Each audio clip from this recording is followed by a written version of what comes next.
তোর চাকর জামাই চলে আসছে, সাথে ওই ঘাটিয়া সাইকেল। না মানে আজকে আমরা একটা দামি রেস্টুরেন্টে অ্যাটলিস্ট একটা বাইক বা গাড়ি তো নিয়ে আসতে পারতে।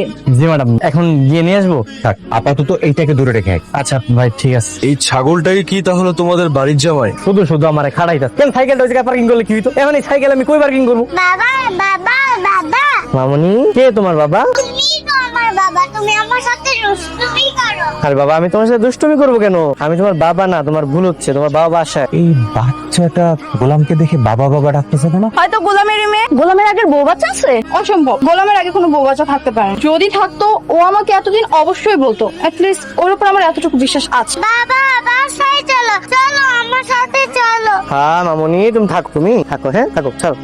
এই দুষ্ট মেয়ে, কোথায় গেছিলি তুই? তোকে বলছিস আমাকে ছেড়ে কোথাও যাবি না। আমি ওইখানে বাবাকে দেখেছি। বাবাকে দেখছিস মানে? কোথায়? আসো আসো। কই তোর বাবা? আমার বাবা সত্যি এখানেই ছিল, আমাকে না নিয়ে চলে গেছে। মা, ওইটা যদি তোমার বাবা হতো তোমাকে এভাবে রেখে চলে যেতে পারতো? তুমি নিশ্চয়ই অন্য কাউকে দেখেছো। বাড়িতে কেউ আছেন বাড়িতে? কি চাই? খালাম্মা, এটা কি ফাতেমা বেগমের বাড়ি? জি, আপনি ওনার কে হন? আমি ফাতেমার শাশুড়ি। একটু যদি কষ্ট করে দেখতেন, ওনাকে চেনেন কিনা? আরে আমার ছেলে শেহজাদের ছবি। শেজাদ স্যারের মা উনি পাওয়া গেছে। কোথায় আছে আমার ছেলে? প্লিজ একটু অ্যাড্রেসটা বলুন না। আসলে আমরা তো ওনাকে পাইনি, তবে ওনার বিষয়ে একটু জরুরি কথা বলতে আসছি আপনার সাথে। না না না, আমাকে দিচ্ছেন কেন? প্লিজ আপনি বসেন। মা, আপনি বসেন তো, বসেন। সরি, একটু লেট হয়ে গেল। আর ওই বাচ্চাটা কে ছিল? ওই বাচ্চাটার আমি চিনি না আসলে। আমার দেখে বাবা বাবা বলতেছিল। আসলে বাচ্চা পোলাপান তো, হয়তো বা ওর বাবার সাথে আমার ফেসের মিল আছে, এই আর কি। তোমরা আজকে হঠাৎ করে এই গরিব ফকিন্নিটাকে রেস্টুরেন্টে আনতে গেলে কেন? আমার বাবার ইচ্ছে, সে চায় তার এই ছোট লোক জামাই যাতে একটু স্মার্ট হয়। ঋতু, কাককে যতই ময়ূরের পেখম লাগাও না কেন, কাক কিন্তু কাকই থাকে। তোমার এই ফকিন্নি জামাই অন্তত আর যাই হোক আমাদের ক্লাসের কোনোদিনও হবে না। কিন্তু কি আর করার, সবই তো বাবার ডিসিশন। আমি কি স্মার্ট হইতে পারবো না? আমার মধ্যে কি কম আছে? তুই তো বেটা ওদের বাড়ির কাজের লোক। তুই বাসন মাজা, ঘর মোছা, রান্না বান্না করা, এগুলো তোর কাজ। তুই তো বেটা হাফ লেডিস। ভাই, বাসা বাড়িতে কাজ করলে কি পুরুষরা কি হাফ লেডিস হয়ে যায় নাকি? আপনি বলেন পুরুষ পারে এমন একটা কাজ দেন আমি যেটা পারবো না। দেখি তোর পুরুষত্ব। আমার সাথে পাঞ্জালো। ভয় পেয়ে গেছো?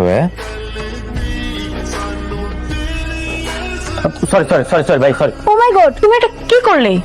আমি বুঝতে পারি না, সরি। ওরা খুব বীর পুরুষ, আমাদের সব খাবারের বিলও দিবে। আজকের বিলটা তুমি দিয়ে দাও।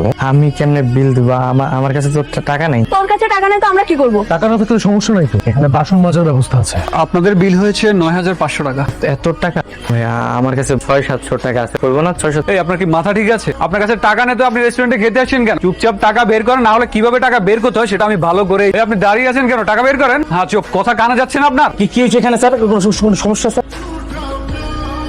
স্যার সরি স্যার, ও বুঝতে পারিনি স্যার, আপনাকে চিনতে পারিনি স্যার। সরি, ওর হয়ে আমি ক্ষমা চাচ্ছি স্যার। ক্ষমা চাও। কি বলছেন? এই সামান্য ছোট লোকের কাছে আমি ক্ষমা চাইবো, যে কিনা রেস্টুরেন্টের বিল দিতে পারছে না?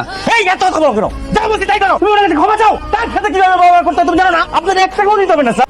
আপনাদের 1 টাকাও দিতে হবে না স্যার। আমি আজকে ওকে ফায়ার করবো স্যার। ঠিক আছে। কোনো টাকা লাগবে না স্যার, আপনি জানেন স্যার।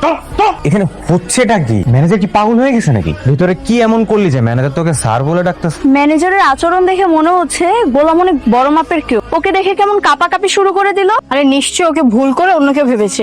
কে ফোন দিচ্ছে তোকে তখন থেকে? বারবার ফোন কেটেই যাচ্ছিস। ফোনটা দে তো।